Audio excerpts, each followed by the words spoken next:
Hey, what's up, everybody? Welcome back. This is Take It to the Hizzy Fantasy Football, TITTH number 198. I'm your host, Justin Bruni. I got my co-host, Stephen Hammond, with me this evening. How are we doing, sir? Happy Monday.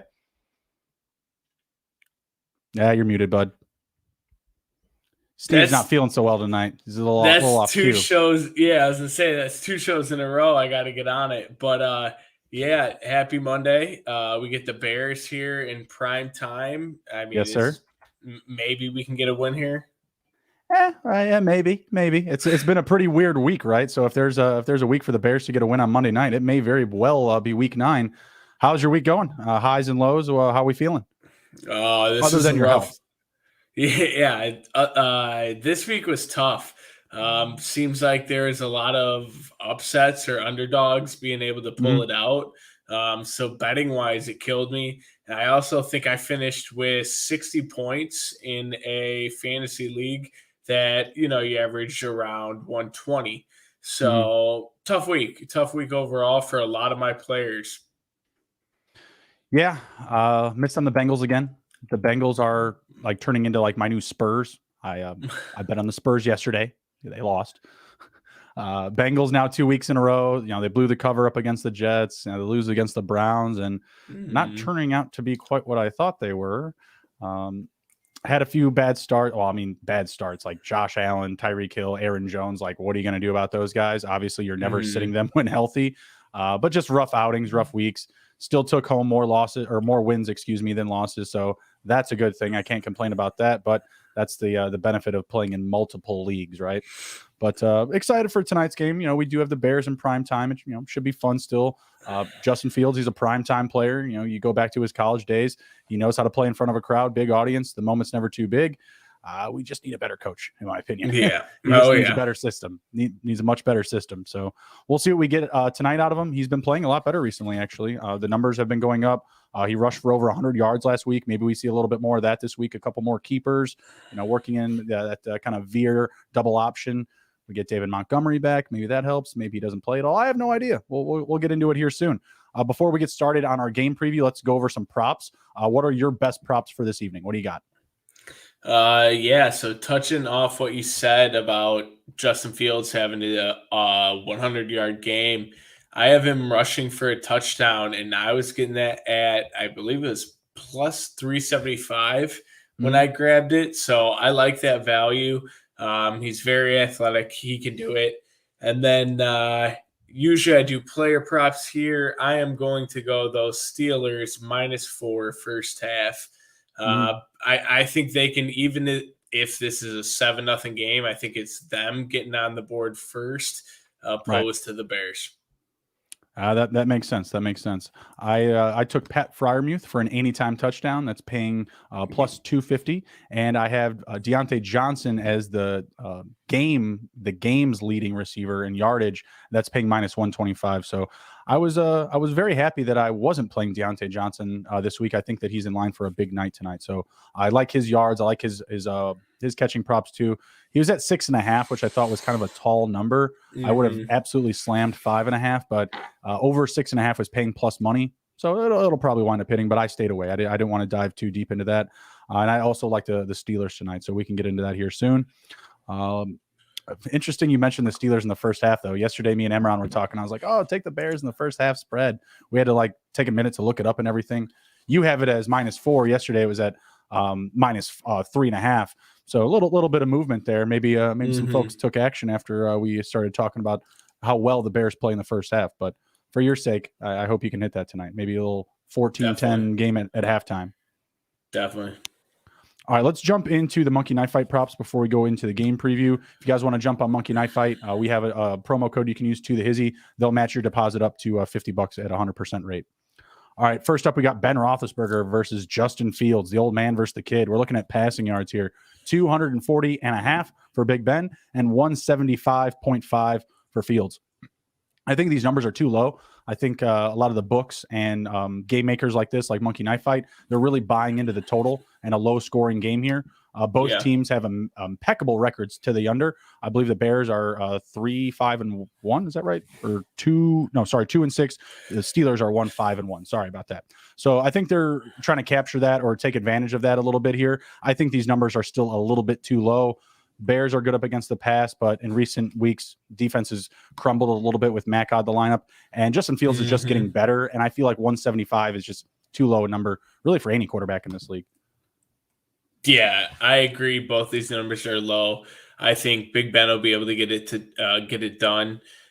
Justin Fields, 175. I mean, I feel like that's the very worst he could do. So going much under that, I really don't see that. That would have to be a very, very bad game. So I'm going to take over for both. Yeah, Steelers 12th up against the pass, so they have a good passing defense. But with David Montgomery coming back, you have Khalil Herbert that's been playing well. The Bears want to get more out of Allen Robinson. I think they're going to find some unique ways to get the ball out of Fields' hands quick.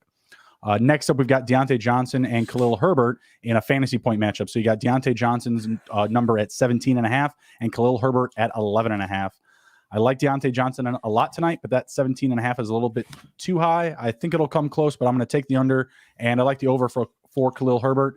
The only thing that scares me about that is David Montgomery coming back. I don't know how much they're going to use him. The Bears have a bye next week, so is it more of just like, hey, we're going to put him in the lineup, and hopefully they game plan for him a little bit, and we overuse Herbert maybe a little bit more. I'm not sure what Montgomery's role will be tonight, so I'm going to stick with Herbert to go over 11.5. What do you like about these numbers here? Did you say Deontay over 17.5? I'm taking under, just barely under. Okay. I think I'm going to take the over there just because it's going to be interesting who the Bears have lined up with who.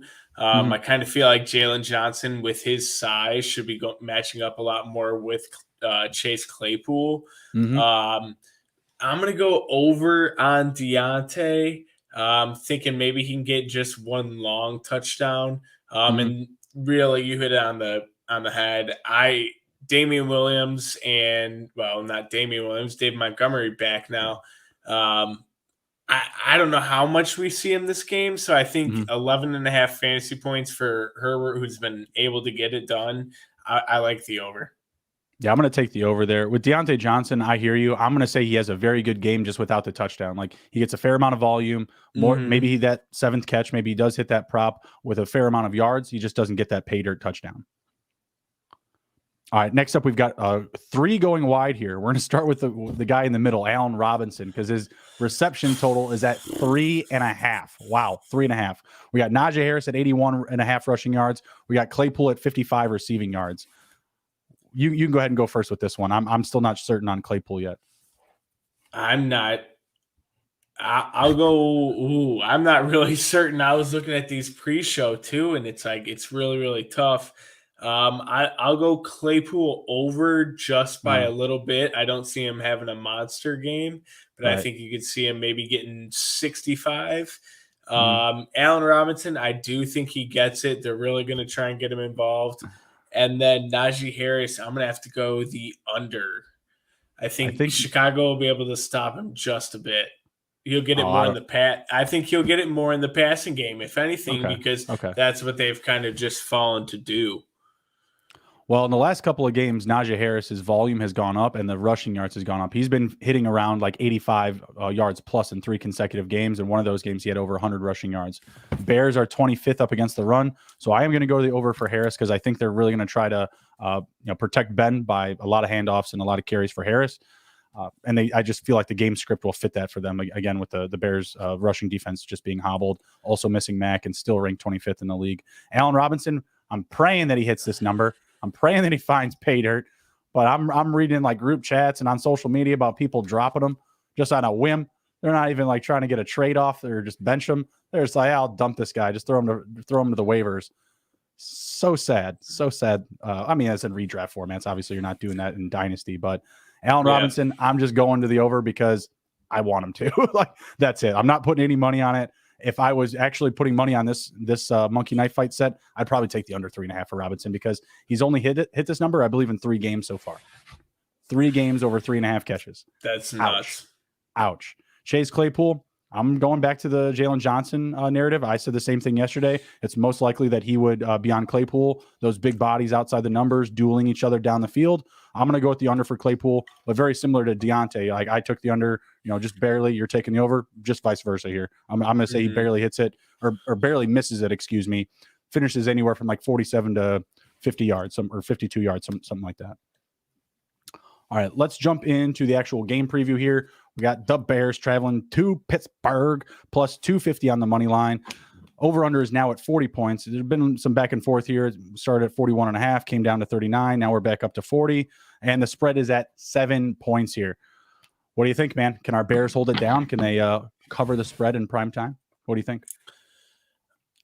I don't think so. I think with it being in Pittsburgh, I can't do it.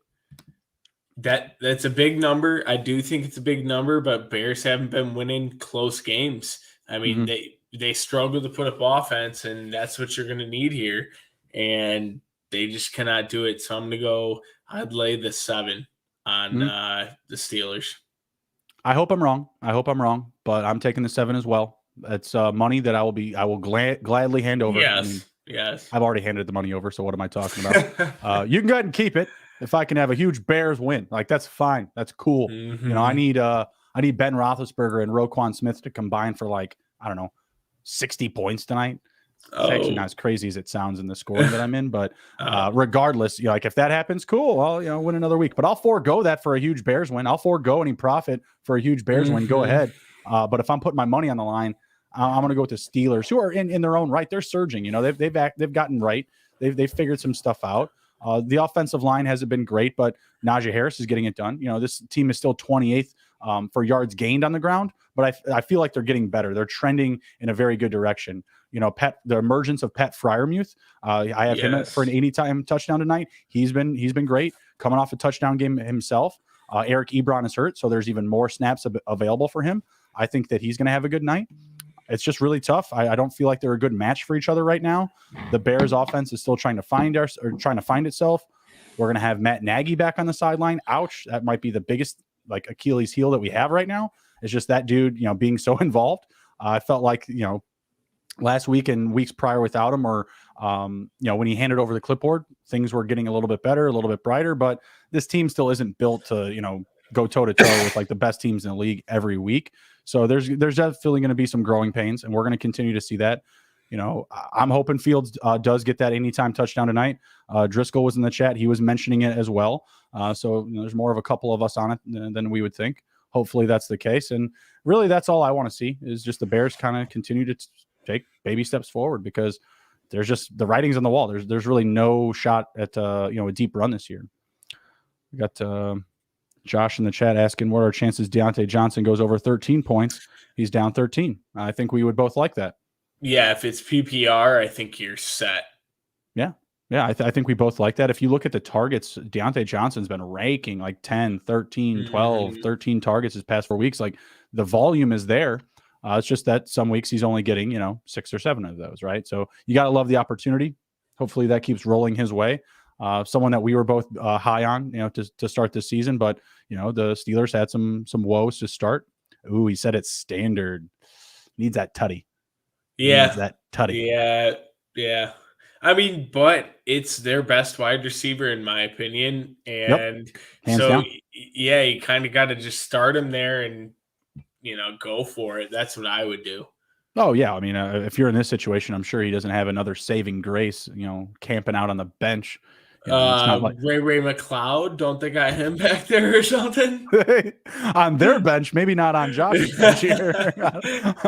I mean, don't get me wrong. I was staring really hard at that Ray McLeod prop at 1.5, but I backed down. Stay away. You try to find all those deep shots that you can take, but I mean, Steve has him hitting over, what do we say, 16.5. That is PPR. Yeah. But I do have Deontay as the leader of reception yards this evening. I put real money on that. So I think that speaks to his potential production tonight and potential opportunity for you to have a nice little comeback on Monday night. So I don't hate it.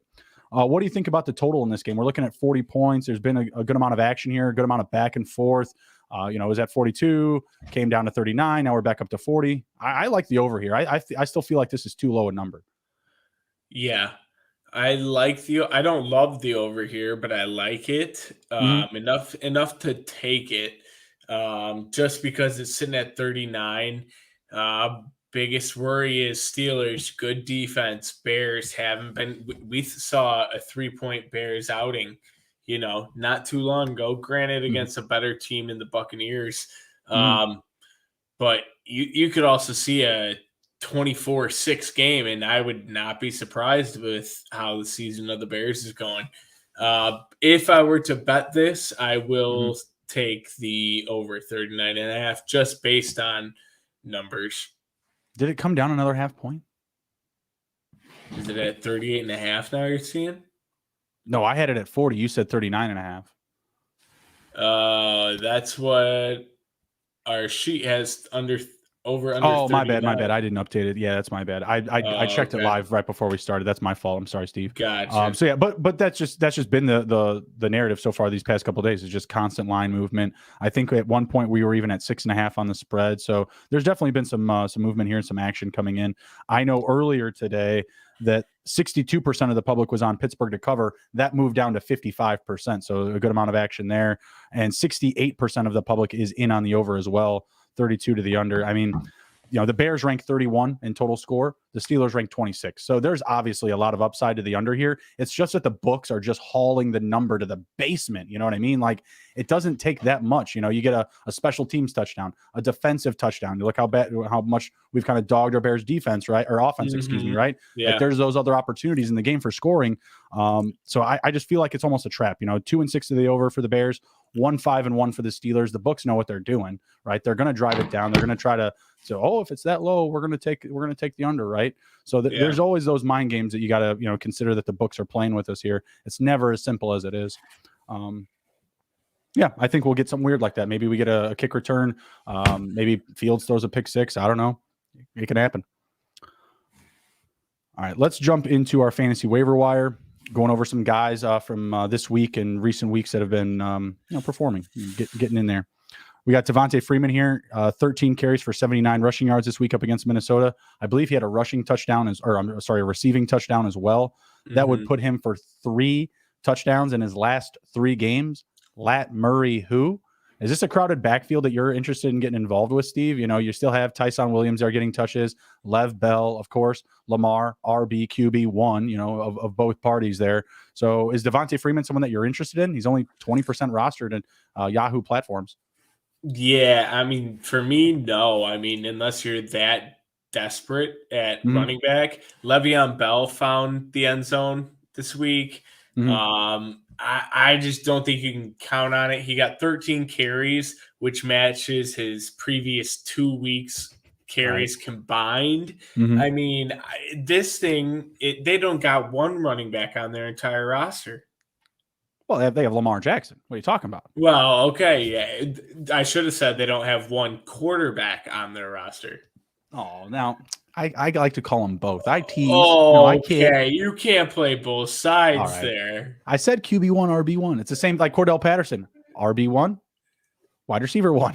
He's both. Fair. Literally, he is. Fair. How about that Cordell Patterson quote about his mom working 3 jobs so we can work 3 positions in the NFL? Respect. Yeah, respect. Put me in, coach. You want to win? Put Cordell in. I think Devonte Freeman's a decent ad. I mean, we're all dealing with struggles with injuries, with buys and things like that. If you're in that market and you're in that column, I think Devonte Freeman's a decent ad. For example, like we're going to jump into the Eagles room now, right? So we're looking at Jordan Howard, our very next guy up. Would you rather have Devonte Freeman or any Eagles running back that's available? Boston Scott, Jordan Howard, Kenny Gainwell. Who would you rather have? Jordan Howard.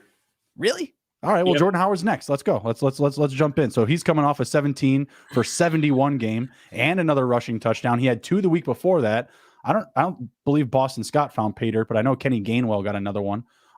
So why Howard over Freeman?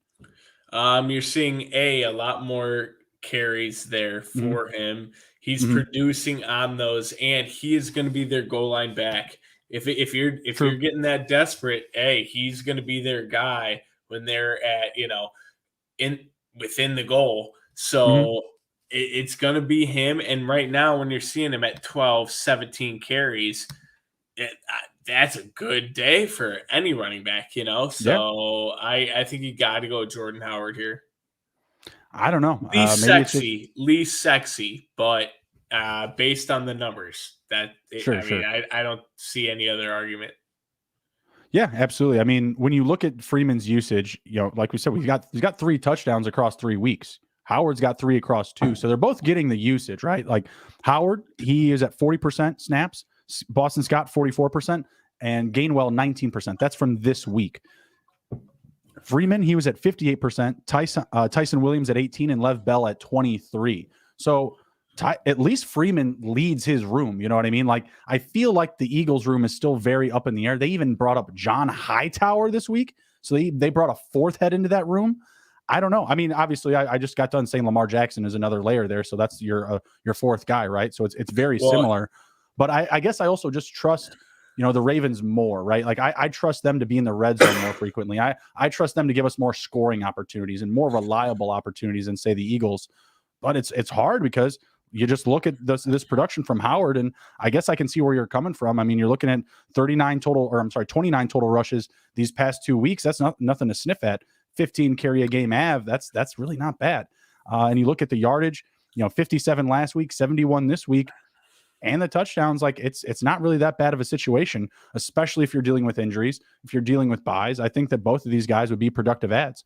I was stuck starting Gainwell this week in my 20-team league, and I'm just sitting there. I'm like, all right, all day, all Sunday, I'm like waiting for the goose egg, and then he just gets that random touchdown. You know what I mean? Like I think he had 2 carries for 3 yards and a touchdown. Like that is the epitome of Jordan Howard from last season. You know what I mean? Like a carry, a yard, and a touchdown. You know what I mean? Like it's not that dissimilar. I feel like we're going to need to see more, and I feel like there's going to be ups and downs in both of these backfields in the Eagles and the Ravens, but I feel like Howard is the guy to own there right now. I mean, I just said Gainwell scored a touchdown and I started him, but I have no interest really in starting him going forward as long as I have somebody that's not on bye or on injury, i.e. David Montgomery coming back, except for he goes to bye next week. Not great. But Jordan Howard and Devonte Freeman should be owned for sure. Between the two, I would still go Freeman. Steve would go Howard. I'm just going on scoring opportunity. Steve is going on volume opportunity. And both of those make sense. Yeah, and just to also throw a little bit of a wrench in there, Ravens really were going to Patrick Ricard this past week. So I don't know. Maybe you see I don't know what the fuck was up with that. That was supposed to be my Mark Andrews touchdown, Lamar. Well, all right? fair, yes. At first, I thought it was because Ricard and Andrews, they got the pipes. They're pipe fitters over there. And I thought it was him at first because I was like, man, there goes Andrews and big arm Andrews. Oh, no, it's Ricard. Great. Awesome. Fullback touchdowns. Awesome. All right, next up, Elijah Moore for the New York Jets. Only 27% rostered on Yahoo formats. Dude's been looking great. This week was good. I mean, he had 84 receiving yards and 2 touchdowns. You had 2 quarterbacks in that game. But even the last couple of weeks, 6 for 6 last week for 67 receiving yards. And the week prior, he wound up getting a touchdown. He only had 1 catch for 13 yards. Or I'm sorry, he had a rushing touchdown, excuse me. So the productivity is coming along. Corey Davis is injured, right? So there's more snaps to go around. Jameson Crowder is still that lead guy, but I feel like there should be no objection whatsoever for scooping up more. What do you think? No, he made big plays. He's shifty. He just gets open. Biggest question mark to him is like what the quarterback situation is going to be down the line. It seems like he's almost better with a Mike White or Josh Johnson, but he's definitely worth an ad, and I think this is going to be a name we'll talk about a lot next year. The year after that.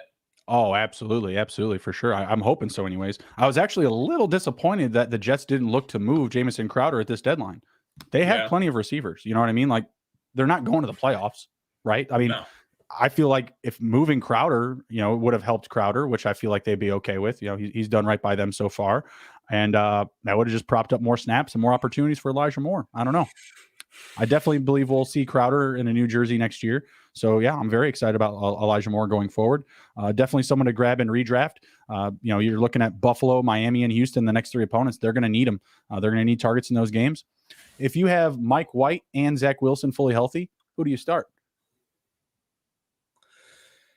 I mean, probably Zach Wilson, because your season's future. already – yeah, he's your future and your season's already in the shitter, so – no love for Mike White? I mean, no. I like Mike White, and I think you're going to see him get a chance with another team somewhere. Not necessarily, not as a starter or anything. Damn. But you think they're that committed to Zach Wilson? Ouch. I mean, yeah, not for you, for them. Like, ouch, it doesn't look good.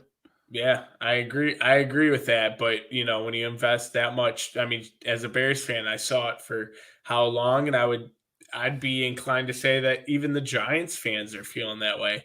Is Daniel Jones really that quarterback of the future? We'll see.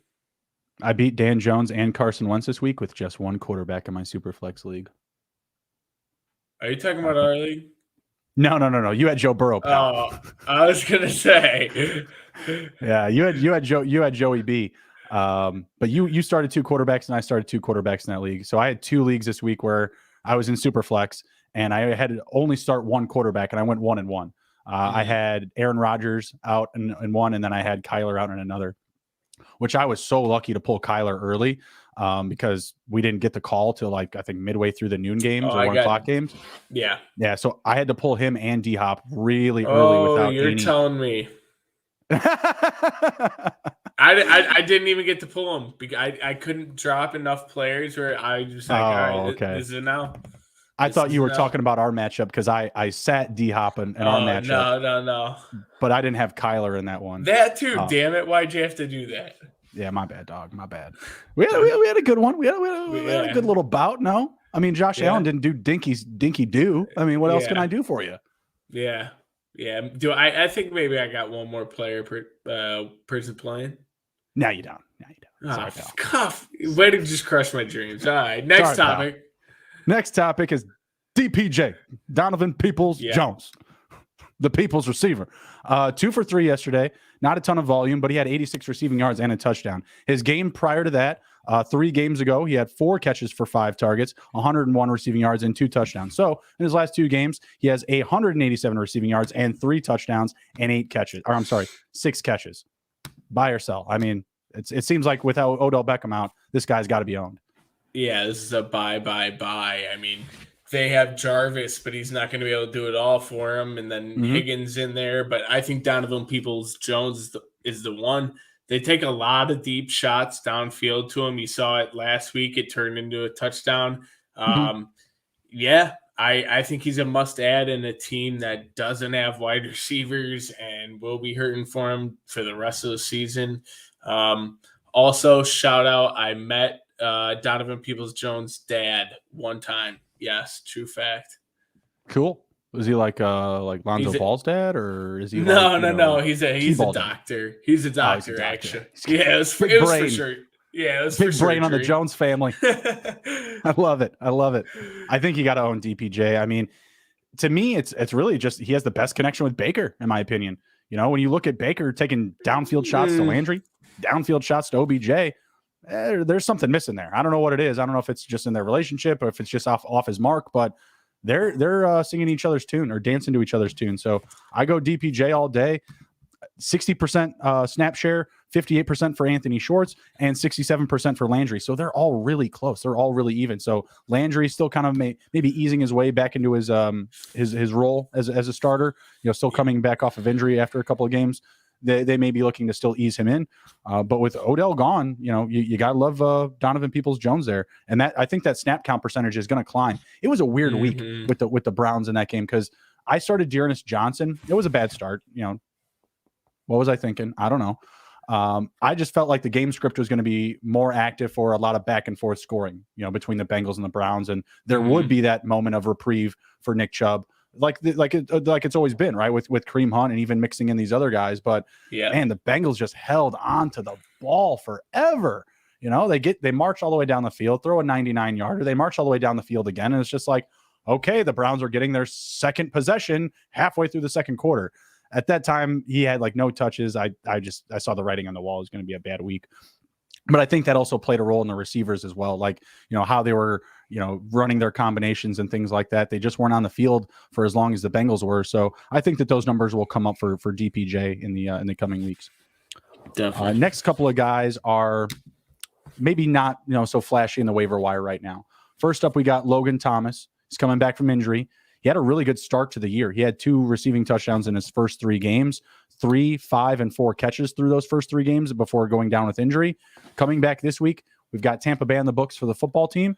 Is Logan Thomas someone that you're willing to throw out there? Maybe with someone on bye, maybe an injury, whatever it is? I mean, he's got the talent. I do think that weeks 1, 2, and 3, that was with Ryan Fitzpatrick, correct? No. Fitzpatrick went down in week 1. Oh, okay. So week 1, okay. Yeah, I'm not necessarily rushing to do it. Okay. Ricky Seals-Jones has kind of been their guy. Mm-hmm. And I just don't think this team is very good. They've obviously lost, 4 straight now. So, I mean, yeah, monitor if you need a bye week tight end. He might, with a good matchup, it might be there. But no one who's going to be winning you your league.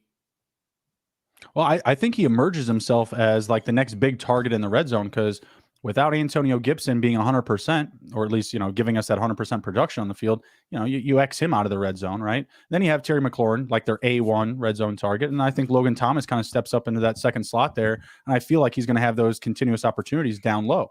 This week, I wouldn't say to start him. It's not a great opportunity. But, the following week isn't that great either at Carolina. They've been very, very good up against the pass. Their linebackers are making a lot of plays.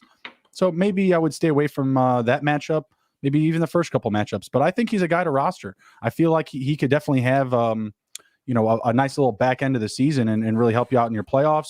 The games after that, Seattle, Vegas, Dallas, the Eagles, those are great matchups, especially, either breaking into playoffs or your first couple weeks of them. So I'd be all in. I'm not all in with them, but I want to get him on my roster. I would definitely want to get him on my bench for sure. The next guy up we have is Desean Jackson. Looks like he's going to be heading to the Raiders. Obviously, there hasn't been much production from him in this year. Did have that big game up against Tampa in week 3, but let's say he lands on the Raiders. Is this someone that you'd flirt with? I mean, they're desperately looking for somebody to attack downfield.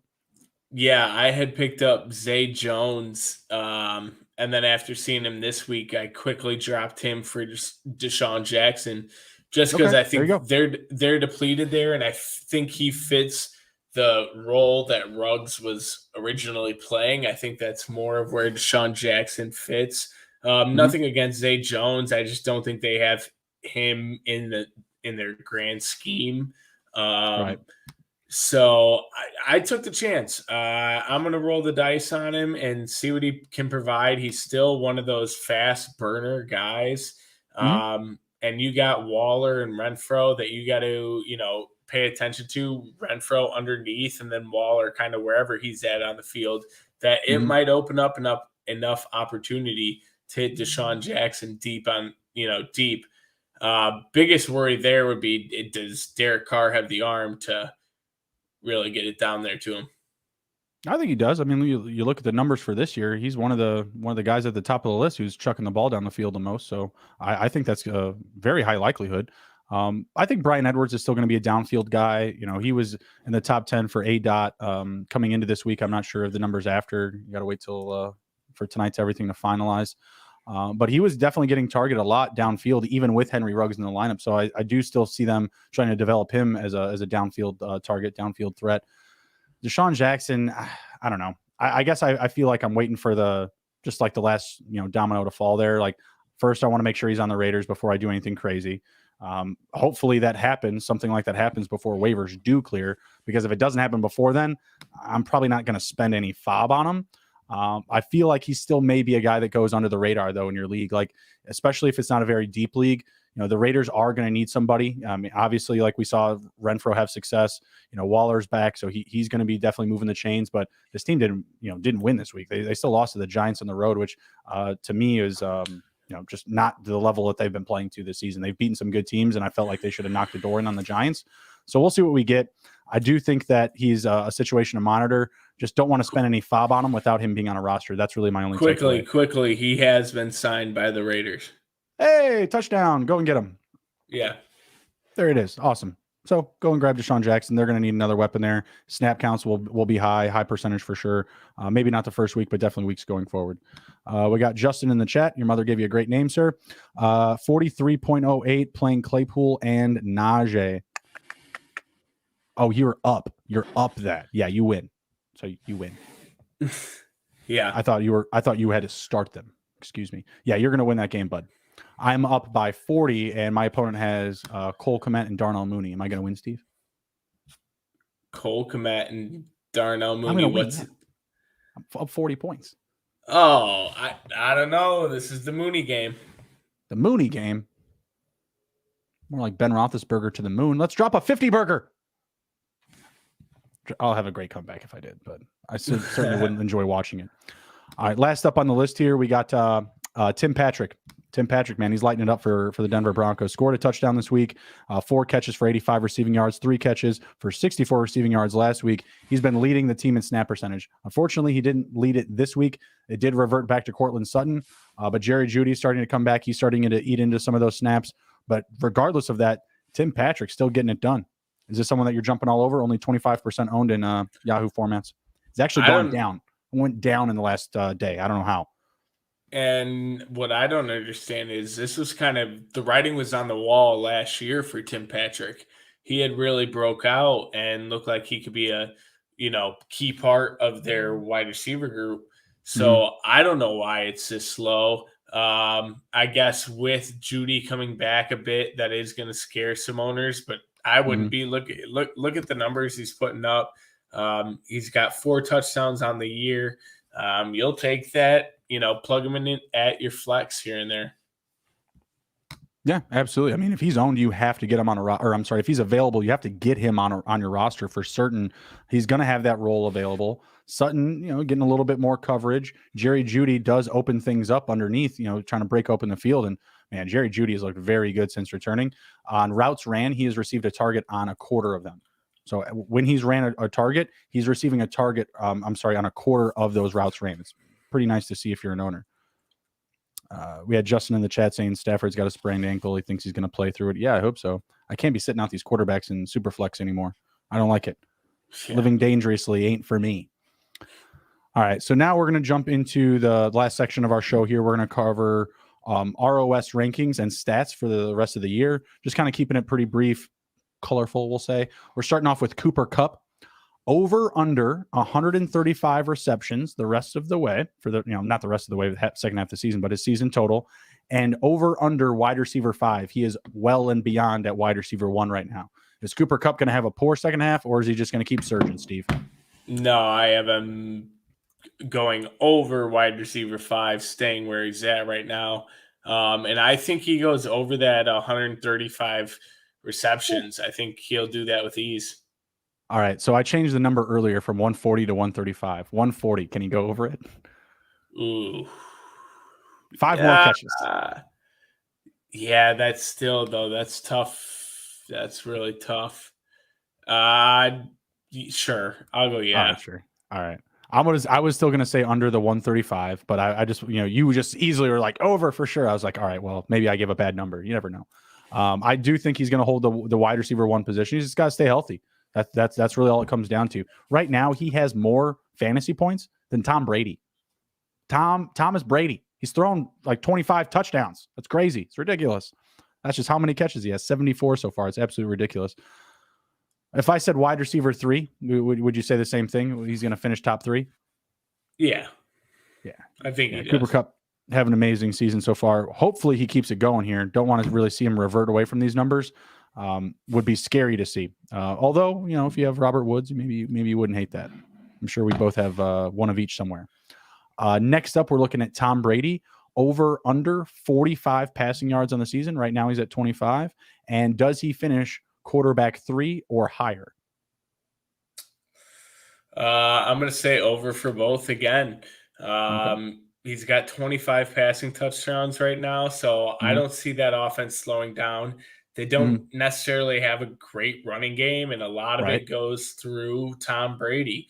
And yeah, you're going to showcase all of these wide receivers you have out there. So I see him hitting over that number. QB3 higher or lower. So he has to be at 2, correct? He can't be at 3. He's at number 1 right now. So Yes. will he stay in the 1 through 3, or is he going to fall behind? Okay. So not higher than lower than 3. Yeah, he'll stay there because the only other person I see passing him would be Stafford. Maybe Josh Allen. I don't, unless Josh Allen does a lot more. I don't think so. No. Well, he doesn't have to play Josh Allen every week. You know what I mean? Josh Allen, the whole Josh Allen versus Josh Allen thing. Oh, yeah. Like, we get it. The other guy has the same name, Red Zone. We understand. Oh, yeah. Okay? Yeah, they have the same name, and one's on offense and one's on defense. Let's just put a microscope on this situation every time something happens. Driving me crazy yesterday. Like, yeah, we get it. Fair, Josh Allen's having a bad game. Can you remind me? Oh, wait. Other Josh Allen's having a career game. Stupid media. It's driving me bonkers. They were just constantly reminding me that Josh Allen, the quarterback, was having a terrible game. And their creative way of doing that was like, the other guy's name is Josh Allen, interceptions, fumbles, sacks. So great. Pissing me off. I think that Tom Brady will finish in the top 3, and I'm going to say just over the 45. I'm going to say he hits 47 total passing touchdowns this year. Like you mentioned, they don't really need the run game. The passing game is there. Eventually, they're going to get Antonio Brown back. They'll get Gronk 100%, playing all the snaps, the majority of the work. So I'm going to trust it. I'm going to go Tom Brady. I'm going to say he does finish number 1. I'm going to say he finishes number 1, doesn't fall any lower. Next up, we've got Alvin Kamara having an interesting season. Over under 1,000 rushing yards for the year, and high-low running back 5, which I believe is at right now. I believe he's right at 5. What do you think? So I'm going to go under on the 1,000 rushing yards. Okay. I don't know has he hit that ever in his career? I think his highest is 900. No. Yeah. So, but he's on pace for it this year. He's at 530 right now. He's on pace. You also saw them bring in Mark Ingram, who I do think they want to get involved. They got him involved right away when he was signed in that Buccaneers game. So I think that'll take some away. Kamara has not looked good running between the tackles. But now for RB5, I would have to put him right around there if we're taking into account his receiving ability. Yeah, I think he stays there. I think maybe one person be able to push him would be Aaron Jones, or maybe actually, I don't even think Aaron Jones, maybe an outlier like DeAndre Swift. What about Cordell Patterson sitting at running back 7? That one is just very, very tough to gauge because it's like, what the hell is he? We're going to get there in a second. Yeah. He's on this list. I'm actually going to have Kamara go over the rushing yards, but I'm going to have him outside of the top 5. And that's because, if anything, his pass catching has decreased from the pace it was at last year. And it's really tough to trust the quarterback situation with New Orleans. Right now, they're rocking Trevor Siemian. Could be Taysom Hill next week. We have no idea how they're going to go back and forth. And Taysom Hill could also take away some of that pass catching opportunity from him as well. I feel like they're really going to try to use him in that same role they were with Winston. Keep Siemian as a starter. Bring in Hill for some trickery, some read options, some wildcat and stuff like that. So, I mean, what is that? He's at 146 carries, 530 rushing yards. He's more than halfway there. So I'll say he hits over the 1,000 rushing yards, but he doesn't make the top 5. Like, I think, the guys that we're looking at from the outside in, you're looking at Mixon, Cordell Patterson at running back 7, Aaron Jones at 8, Naji Harris at 9. I mean, Swift is there at, Harris at 7, 8, 9, 10. So Harris is at 10. DeAndre Swift is at 9. Aaron Jones is at 8. Even Zeke Elliott's at 11. I could see a couple of those guys sneaking in there, or even Darrell Henderson, who's back there as well. Darrell Henderson is in a really good position as long as that offense stays healthy. Stafford stays healthy. I think he could kind of sneak his way into there as well. It's the upside with that offense just isn't there. Drew Brees ain't walking back through that door. They don't have an accurate passer, elite quarterback 1. Yeah. my rebuttal to that, though, is Jameis Winston wasn't the one looking to the flats to necessarily get Kamara involved in the passing game. Whereas I think that should be one of Trevor Simeon's first looks, or he'll be a lot quicker to check down to the flat to him. So, I mean, obviously right now with all the injuries in the NFL, absolutely sucks, but we're still trying to feel out a lot of teams. There's the Bills. Are they the clear-cut team in the AFC? You know, who knows? So a lot of football left to play. Yes, sir. Yes, sir. So this week, Alvin Kamara had 4 catches, 7 targets, 54 receiving yards. Pretty good. Pretty good. The best game he had with Winston was the 10 for 11 for 128 up against Seattle. That was 3 weeks ago. Yeah. But that was kind of an outlier. Yeah, oh no, absolutely. And I know that we talked about that game, and we talked about that almost that exact situation happening, that he was going to rush under his rushing prop, and he was going to go way, way over his receiving prop. Yep. All right, next up we got Cordell Patterson, who is running back 7, wide receiver 8, over under 1,400 all-purpose yards, Steve. And does he finish as a top 10 running back, or does he finish as or top 10 wide receiver, either or both?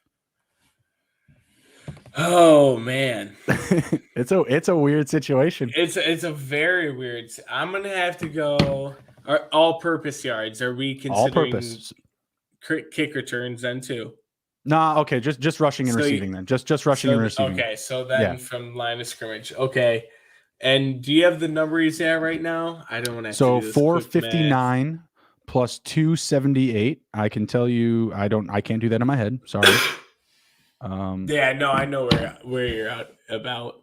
Yeah, he's gonna hit over that because you know what, Mike Davis has kind of not been as just stinks. And then they don't have much at wide receiver, and they seem fine with going to Cordell Patterson a lot more. They don't, they still got guys like Zacchaeus. They got guys like Gage. But Patterson seems to be one of their big pieces of their offense. So I will go over the all-purpose yards, and I'm just going to have to pass the high-low running back wide receiver. Commit, Steve. Commit. I'm sick, and you're trying to get me to do some algebra calculus-like work over here. All right, fair enough. He's at 737 total yards. 737 total yards. All I'm asking is if he's going to finish top 10 at wide receiver or RB. I didn't use any algebra for my answer. Okay, fair. No. Okay. Can he finish top 10 for either? Come on, now you're putting me on the hot seat. All right. Let me jump in. Let me jump in. I'm going to say he finishes top 10 at running back, but not top 10 at wide receiver. And that's only because the running back position is just so damn thin. And as a person who plays at receiver and running back, he'll have a very high upside to get receptions that was going to keep him more in the top tier of running backs than it would wide receiver, because all the receivers are going to get receptions. Justin Jefferson's going to have his 8 or 9 catch game. Cordell Patterson can sneak in there with those 6 or 7s, as a running back, because those guys aren't getting that same amount of volume. But I am agreeing with you with the over the 1,400 all-purpose yards, because who the hell else is going to do it for the Falcons, right? Kyle Pitts is, he's got, non-contact drops, like he's putting the ball on the ground. You got Tajay Sharp, Olamide Zacchaeus, Calvin Ridley's still going to be out. We have no idea how long, if he's just being like, peace, Falcons, or if it'll be back in a couple of weeks. Tajay Sharp, Zacchaeus, who else was there? Who am I missing? Russell Gage. Russ Gage. Stinks. Goose egg a couple of weeks ago. I'm not sure what he did this week. I wasn't following him. Or actually, I think I saw him score a touchdown in the red zone. Yeah, I think he did this week. Yeah, good for him. And then before his bye, he had a monster game too. Okay, all right, fair enough. Not someone I'm betting to go over the all-purpose yards. So I'll go Cordell Patterson over the all-purpose at 1,400. Running back, I'll say he finishes top 10. Wide receiver, he's going to get kicked out. All right. We'll do this. Well, we got 2 left. Darren Waller, 85 catches, tight end 3. He's at tight end 5 right now. What do you think? Yes. I think yes for both. Yeah, I think he does. He's got 40, I believe, 40 on the dot receptions this year. They lost, some key parts of their offense. He's their really number one wide receiver. So I do think he hits that over.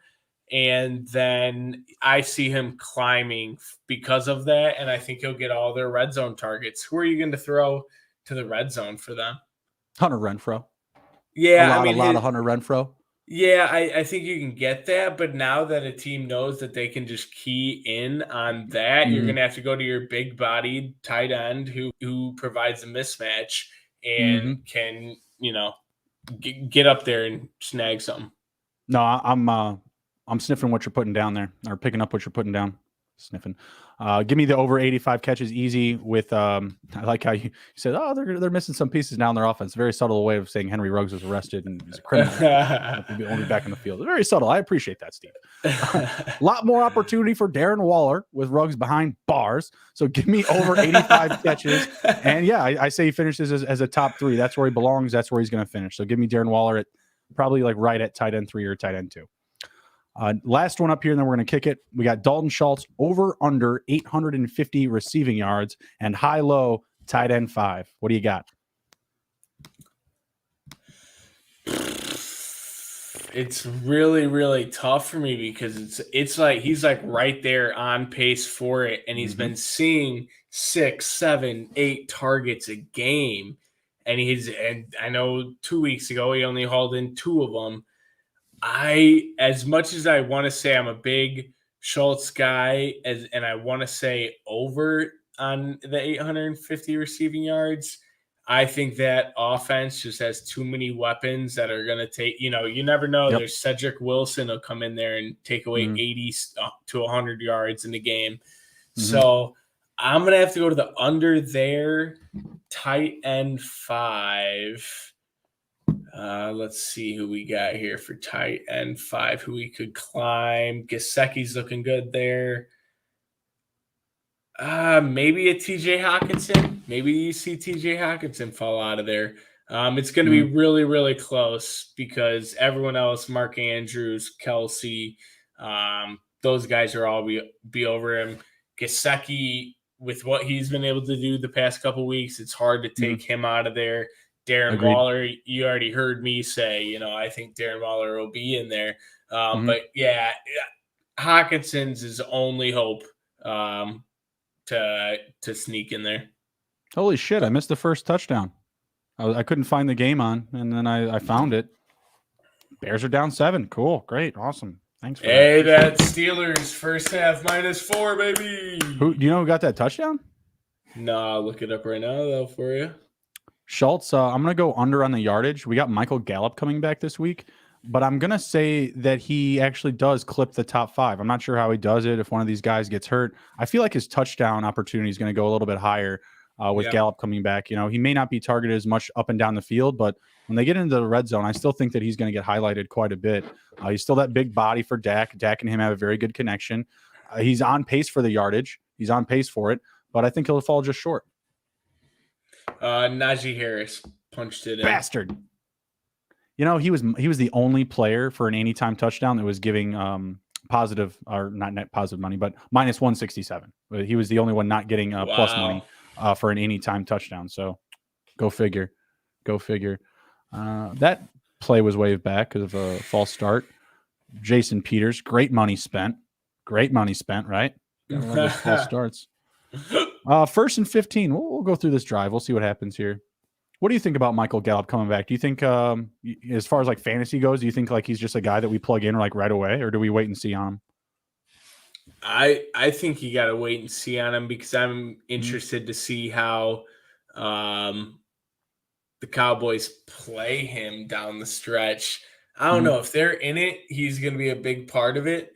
But also I think they want to do him right and make sure he doesn't get, injured or anything because he's gone out of there after this year. They just cannot afford him for all these recent signings that they've had. So I don't know. I liked Gallup that first year he came out and then he shattered his ankle or something.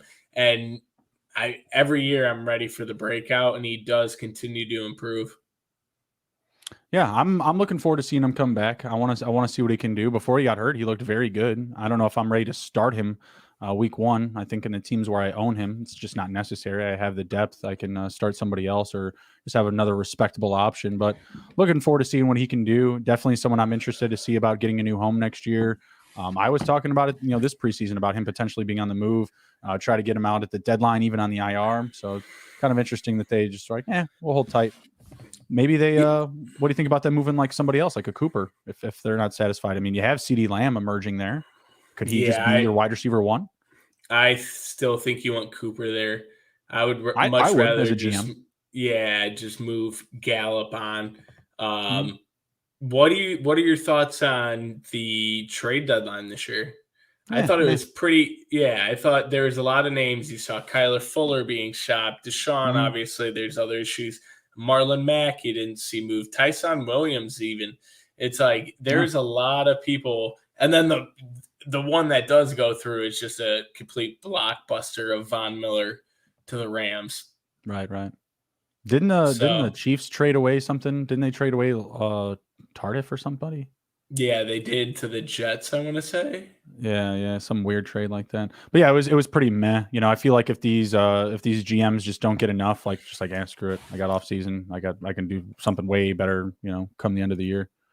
Odell, landing spot. No, if no one's gonna give anything up for Odell, you know what I mean? Like what are you gonna give up for Marlon Mack? Yeah, money. I think money is more of the issue in that scenario. But if you had to choose right now, where do you think Odell lands? So we can clip this and put this on Twitter for us. How wrong I'll be? I was hoping for you to be right. I'm looking at my big board here. No Lions, no Bears, no Packers, no Vikings. Maybe the Saints. Saints wouldn't be a bad one, but I can't imagine him wanting to go to the Saints right now. There's just that Louisiana tie though that does he loves Sean Payton. The Falcons? Does that move the needle at all? I heard he's gonna have issues if he's going to a bad team. He already stated that. Oh wow, Odell Beckham's gonna have issues. Believe me, if he goes to a winning team, he's gonna have issues at a certain point. Like it could first quarter, halftime of his first game, whatever. He's gonna have some issues. I think the Seattle Seahawks are really going to be in on him. That's all the rumors I've heard, and that's not a bad one. Russ was talking last year about trying to grab AB, talking about how you become a better man playing in Seattle. Yeah, that didn't work. That quote didn't play out, did it, Russ? It's just not the way that you speak to Antonio Brown, and I don't know if you want to use that punchline on Odell either. Hey, completion and a flag. Oh my God. Also, I think if Odell falls far enough on the waiver, 49ers, that'd be a great spot for him. Pair him up with Debo. I hope not. I got Debo there. I need Debo, all the touches for Debo. Running, receiving, all of them. Use him at running back. They didn't want to use Elijah Mitchell enough this week, that's for sure. I'm not sure what that penalty was because I can't hear, but another catch for Robinson and another penalty to blow it off. Illegal formation because we don't know our formations. Christ almighty. Move it backwards. Fields hasn't looked so bad so far. We're back to 2nd and 12, still on our own side of the field here. I said we'd stay on for this drive, but my God, we're going more yards back than we are going forward. Let me see what we get out of this play here. Probably gonna head out after this. Yeah, we're still at our 10-yard line. My God. Run, Ford Fields. Run, son. Oh, going up top. Nobody. Just a moonshot to the moon. Nobody else. All right, cool. We're going to head out of here. You have anything else to share before we kick it? No. Like always, check us on Friday for fantasy basketball. Yes, sir. We'll be back Wednesday for fantasy hockey, basketball on Friday, and back on Sunday morning for fantasy football. Take care. Be well. Yes, hopefully sir. You guys get some winners tonight, whether it's props or your fantasy teams, whatever it is. What were you saying, Steve? No. We're all good. All right, cool. Be good, everybody. Can't be good. Be good at it. Later.